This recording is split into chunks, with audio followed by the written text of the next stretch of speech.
বৃষ্টি থামার পর আমরা আকাশে যে 7 রঙের ধনুক দেখতে পাই, ইংরেজিতে এটিকে বলা হয় রেইনবো, বাংলায় রংধনু।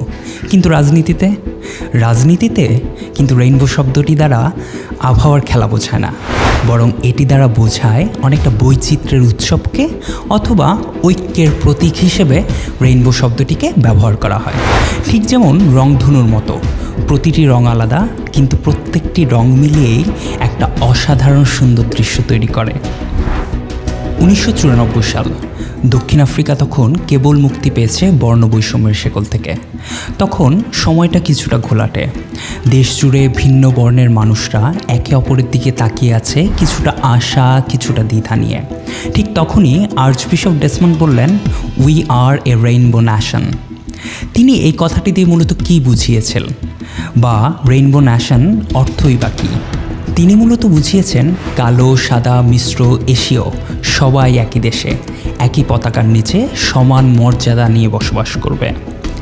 নেলসন ম্যান্ডেলা এই ধারণাটাকে শুধু কথায় নয়, কাজে বাস্তবায়ন করলেন।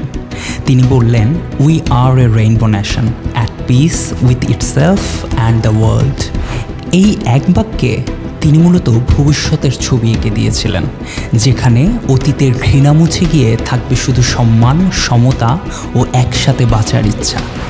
এটা শুধু একটা বক্তৃতা ছিল না, বরং এটি ছিল নতুন এক দক্ষিণ আফ্রিকার আত্মপ্রকাশ, যেখানে বলা হচ্ছে, হ্যাঁ আমাদের রং ভিন্ন, কিন্তু আমরা একই ক্যানভাসের অংশ। তবে রেইনবো নেশনস বলতে সবার একসঙ্গে মিলেমিশে থাকাকে শুধু বোঝায় না, বরং এটি এক ধরনের প্রতিশ্রুতি, যে প্রতিশ্রুতি বলে ধর্ম বা বর্ণ দিয়ে কাউকে বিচার করা হবে না। বৈচিত্র্যকে বোঝা নয়, বরং শক্তি হিসেবে বিবেচনা করতে হবে, এবং দেশের প্রতিটি মানুষ যেখানে সমান গল্পের অংশীদার হবে। ম্যান্ডেলার আফ্রিকা হোক বা ভবিষ্যতের বাংলাদেশ, স্বপ্নটা একই, আকাশের মতো বিশাল এক সমাজ যেখানে প্রতিটি মানুষ তার রং নিয়ে গর্ব করতে পারে।